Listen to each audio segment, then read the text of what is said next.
మూసికెందుకు మీరు కనికరించట్లేదు? ఇంత దుర్భరంగా ఉన్నట్టు మూసి ప్రక్షాళన అవసరం లేదంటారా?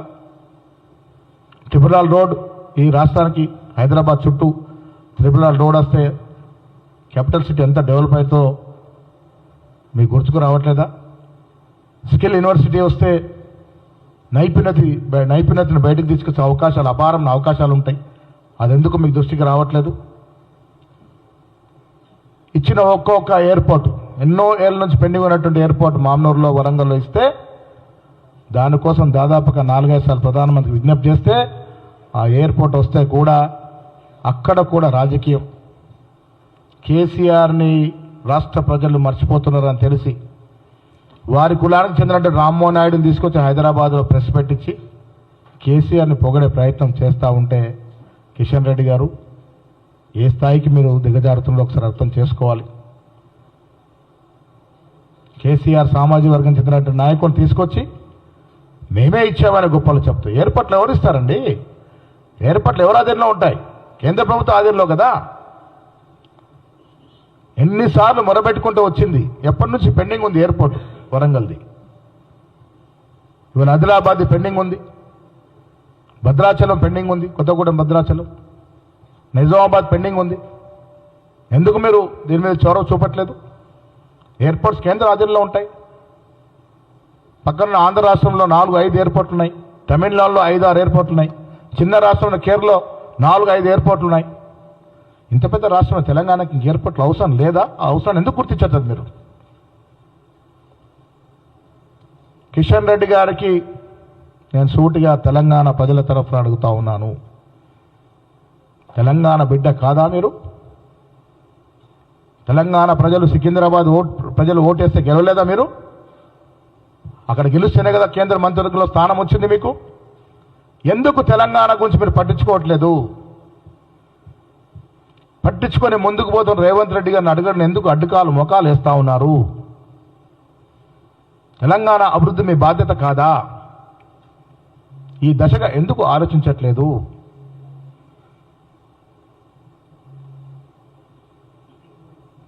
అడుగడుగున అభివృద్ధిని అంటుకుంటున్న కేసీఆర్ గారిని, కిషన్ రెడ్డి గారిని, వారి యొక్క కార్యక్రమాల్ని రాష్ట్ర ప్రజలు గ్రహిస్తూ ఉన్నారు. ఇది గుర్తుపెట్టుకోవాల్సిందిగా విజ్ఞప్తి చేస్తూ ఉన్నాము. ఎన్నికల వరకే పార్టీలు, రాజకీయ పార్టీలు, ఎన్నికల తర్వాత అందరం కూడా తమిళనాడు తరలో కలిసికట్టుగా ముందుకెళ్ళి ప్రాజెక్టు తెచ్చుకోవాలి. ఇలా సంక్షేమం ఈ రాష్ట్రంలో ఏ రకంగా ఇస్తా ఉన్నాం మీరు చూస్తూ ఉన్నారు. బీసీల కోసం కుల సర్వే చేశాం. ఈ రఘునందన్ లాంటి వాళ్ళు బాగా మాట్లాడుతూ ఉన్నారు. బండి సంజయ్ గారిని రాష్ట్ర అధ్యక్షుడి నుంచి 10 నుంచి తొలగించినప్పుడు రఘునందన్ గారికి మరి ఎక్కడున్నారు? అప్పుడు ఎందుకు మాట్లాడలేదు? దత్తాత్రేయ గారిని తొలగించి కిషన్ రెడ్డి గారు ఆ సీటు తీసుకున్నప్పుడు రఘునందన్ గారికి మరి తెలియదా? ఇలా బీసీల పట్ల మీకు చిత్తశుద్ధి ఉంటే మీరు బీజేపీ ఎంపీలు, నాయకులు, మంత్రులు మోడీని అడగండి. దేశవ్యాప్తంగా కుల సర్వే జరగాలి. ఎందుకు ఒత్తిడి తీసుకురావట్లేదు మీరు? ఈ దశగా ఆలోచించిన అవసరం ఉన్నది. కిషన్ రెడ్డి గారు జాగ్రత్తగా గమనించండి. మీరు తెలంగాణకి రావాల్సిన ప్రాజెక్టులు, తెలంగాణకి రావాల్సిన నిధులు, తెలంగాణకి రావాల్సిన సంక్షేమ కార్యక్రమాలని ఏ రకంగా మోకాలు అడుగుతున్నారో తెలంగాణ ప్రజలు చూస్తూ ఉన్నారు. ఇప్పటికైనా దాన్ని మార్చుకొని తెలంగాణ అభివృద్ధి మీ తోడ్పాటు ఉండే విధంగా చూసుకోవాల్సిందిగా కిషన్ రెడ్డి గారిని నేను సూచిస్తా ఉన్నా.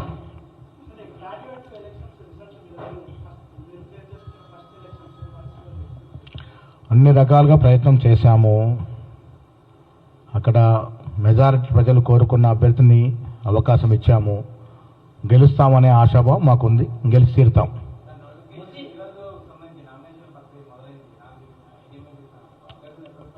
ఇంకా 2-3 డేస్లో దీని విషయమై చర్చలు ఉంటాయి. ఆశావాలు చాలామంది ఉన్నారు. సమీకరణలు, కుల సమీకరణలు, ప్రాంతాల సమీకరణలు చూడాల్సిన అవసరం ఉన్నది. అన్నీ చూసి సరైన నిర్ణయం 2-3 రోజుల్లో ప్రకటిస్తాం.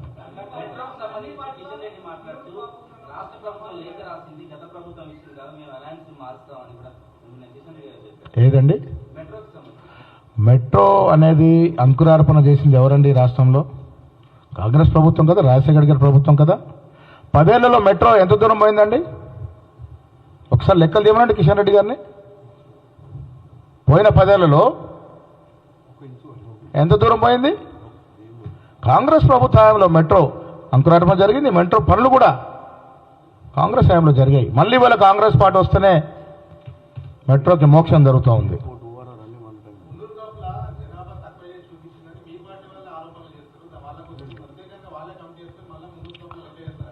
మీ దగ్గర రిపోర్ట్ ఉంటే మాకు ఇవ్వండి, ఏ కులం ఎంత ఉందనేది ఏమైనా వచ్చిందా మీకు అధికారికంగా? ఎలా మాట్లాడతారు పార్టీ నాయకులు కూడా? కాంగ్రెస్ పార్టీకి అన్ని కులాల పట్ల, అన్ని మతాల పట్ల సమప్రేమ ఉంటుంది. ఎవరిని కూడా తక్కువ చేసి చూపించే ప్రయత్నము జరగదు. దాన్ని మాకొచ్చే లాభం ఏముంటుంది? కులగణన నిజాయితీగా, నిష్పక్షపాతంగా, చాలా మెట్రిక్యులస్గా జరిగింది. దాని కులగణన గురించి ఎవరన్నా ప్రశ్నిస్తే ఆధారాలతో రమ్మని అడుగుతా ఉన్నాం, ఛాలెంజ్ చేస్తూ ఉన్నాం. ఆధారాలతో రండి, అది ఏ రకంగా తప్పో నిరూపించండి, మేము రెడీగా ఉన్నాం ఫేస్ చేయడానికి. అంటే ఆధారాలు ఉన్నాయి కాబట్టి ఆ రిలీజ్ చేయడం కొంత సమయం పడుతుంది. ఇంకా 3.1% మీద సమయం ఇచ్చున్నాము. అవన్నీ డీటెయిల్స్ వచ్చిన తర్వాత వాస్తవాలు బయటకు వస్తాయి.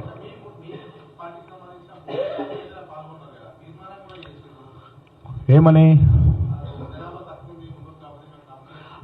ఇప్పుడు వాళ్ళకి ఎవరు చెప్పారు మున్నూరు కాపు జనాభా తక్కువ ఉందని? ఆధారం కూడా చూపెట్టమనండి. ఇంకా అధికారికంగా ఎవరు ఎంత అనేది బయటికే రాలేదు. ఇప్పుడు ప్రాధాన్యత తగ్గింది అనుకునేవారు ఒక్కసారి వెనక్కి చూడాలి దయచేసి. నేనే కులానికి వ్యతిరేకం కాదు. ఎన్ని మార్లు పిసిసి అధ్యక్ష పదవి మున్నూరు కాపులకు ఇచ్చామో ఒక్కసారి మననం చేసుకోవాలి. గుర్తుందా మీకు ఎంతమందికి అవకాశం ఇచ్చిందో ఈ రాష్ట్రంలో? మీరు లెక్కలు తీయండి దయచేసి. బీసీలకి సమన్యాయం చేసే పార్టీ రాష్ట్రంలో, దేశంలో ఏదైనా ఉంది అంటే కాంగ్రెస్ పార్టీయే. ఎక్కడ కూడా సంశయం అవసరం లేదు. కాంగ్రెస్ పార్టీ మినా ఏ ఇతర పార్టీకి ఆ సత్తా లేదు, ఆ స్థైర్యం లేదు, ఆ స్తోమత లేదు. భవిష్యత్తులో కూడా బీసీలకి న్యాయం చేసే పార్టీ కాంగ్రెస్ పార్టీయే. చుట్టూ ఫోటో చూడమని చెప్పాను.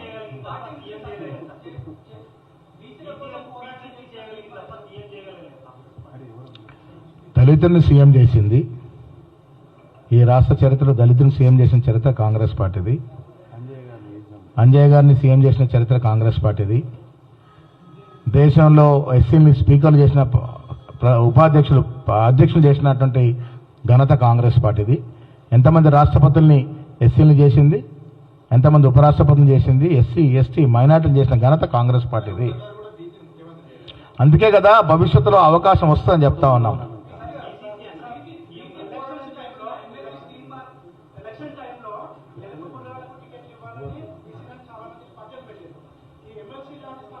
అందుకే కదా ఆ అవకాశం రాలేదన్న యువకుడైనటువంటి అనిల్ యాదవ్ రాజ్యసభకి పోవాల్సిన వయసు లేకున్నా రాజ్యసభకి అనిల్ యాదవ్ను పంపడం జరిగింది.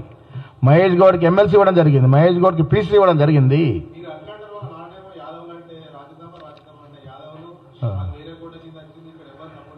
సరే, ఏ కోట వచ్చినా వెనుకబడ్డ తరగతుల వారికి ప్రాముఖ్యతనివ్వడంలో కాంగ్రెస్ పార్టీ ముందుంది.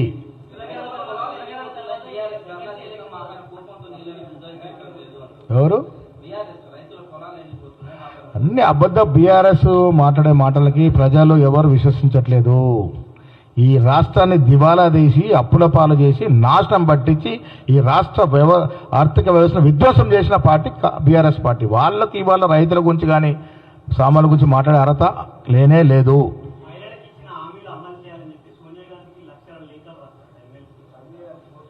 ఎమ్మెల్సీ కవిత గారు పింక్ బుక్ అన్నారు. నేను గతంలో కూడా చెప్పాను, పింక్ బుక్ ఓపెన్ చేస్తే ఇంకా 2-3 స్కాములు పాములై కరిచే పరిస్థితుంది.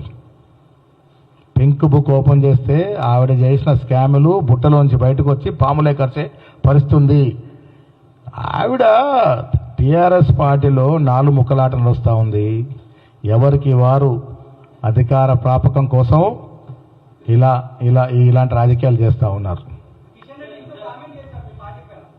మహిళలకి మంత్రివర్గంలో 5 ఏళ్ళు చోటీయకున్నటువంటి ఘనత బీఆర్ఎస్ పార్టీది. మరి కవితమ్మ గారు మహిళగా ఆనాడు ఈ పరిస్థితి ఎందుకు ప్రశ్నించలేదని ఫస్ట్ కవితమ్మ గారు జవాబు చెప్పాలి. 2014 నుంచి 18 వరకు మహిళలకి క్యాబినెట్లో స్థానం లేకుంటే కవితమ్మ గారు మీరు ఎక్కడున్నారు అప్పుడు ఎందుకు అడగలే? దానికి జవాబు చెప్పి తర్వాత మహిళల గురించి మాట్లాడాలి. दे माइनॉरिटी को भी देंगे, बीसी को भी देंगे आने वाले टाइम पे.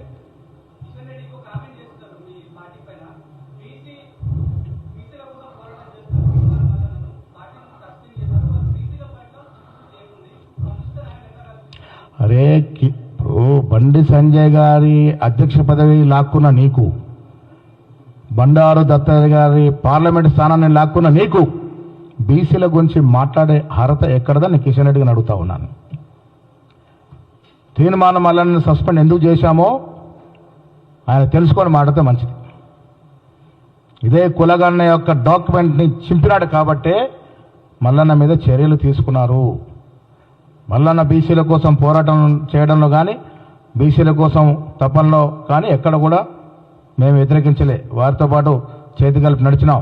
నేనే చాలా సందర్భాలు చెప్పాను, తీర్మానం మల్లన్న గారు బీసీల కోసం పోరాడుతూ ఉన్నారు, బీసీల హక్కుల కోసం కష్టపడతా ఉన్నారని.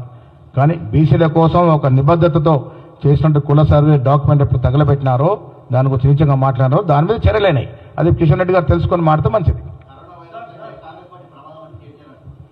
కేటీఆర్ గారికి లేని వైరస్ ఏంటి చెప్పండి? ఆనాడు కేటీఆర్ గారు వైట్ ఛాలెంజ్కి ఎందుకు వెనకాడినారు? ఇలా కేదార్నాథ్ గారి మరణం పట్ల దాంట్లో లోపట్టున్నటువంటి హిస్టరీ బయటికి రావాలి. అప్పుడు కానీ కేటీఆర్ భాగవతం బయటికి రాదు. కేటీఆర్ ఈ రాష్ట్ర యొక్క యువతని తప్పు దోవ పట్టించినటువంటి అతి నీచమైనటువంటి సంస్కృతికి తెలంగాణ తీసుకొచ్చినటువంటి ఘనత వారిది. వారు ఎంత తక్కువ మాట్లాడితే అంత మంచిది.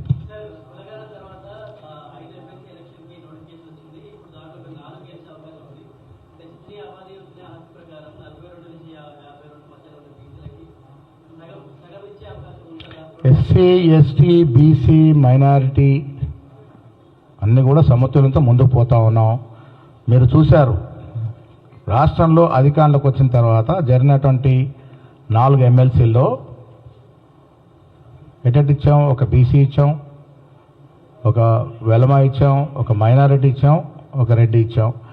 2 రాజ్యసభలో ఒక బీసీ ఇచ్చాం, దాంట్లో కూడా మళ్ళీ ఒక కమ్మకి ఇచ్చాం. సో 2 చోట్ల కూడా బీసీలకు అవకాశం వచ్చింది. అన్నిటికీ మించి పీసీసీ అధ్యక్ష పదవి కూడా బీసీకి వచ్చింది. ఎక్కడ రెడ్డికి ఒకటే కదా అవకాశం వచ్చింది. 4 ఒకటే వచ్చింది. అంటే చైర్మన్లో మీరు తీయండి. ఎస్, చైర్మన్లో లెక్కకు రెడీ. నేను ఎంతమంది బీసీలకు ఇచ్చాం చూడండి, ఎంతమంది ఎస్సీలకు ఇచ్చాం, దాంట్లో ఎస్సీ మాదిగలకు ఎంత ఇచ్చాం, మా ప్రీతం లాంటి మాదిగలకు ఎంతమందికి ఇచ్చాం, మాళ్ళకి ఎంతమంది ఇచ్చాం, మైనార్టీకి ఎంతమంది ఇచ్చాం, 6 మైనార్టీకి ఇచ్చాం చైర్మన్లు. డెఫినెట్గా ఇప్పుడు అన్నీ కలిపి మేము మీ ద్వారా తెలంగాణ ప్రజలకు ఇచ్చినటువంటి మాట, అన్నీ కలిపి ఎస్సీ, ఎస్టీ, బీసీ, మైనార్టీ కలిపి 60% ఉంటారు. రేపు అది పీసీసీ కమిటీలు కావచ్చు, ప్రభుత్వ పరంగా ఇచ్చిన నియామకాలు కావచ్చు.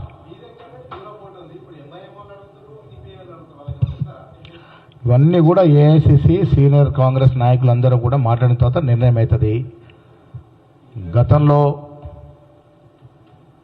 జరిగినట్టుగా అందరినీ కలుపుకొని అన్ని రకాలుగా చర్చించుకొని సమతుల్యం పాటించే ప్రయత్నం చేస్తాం.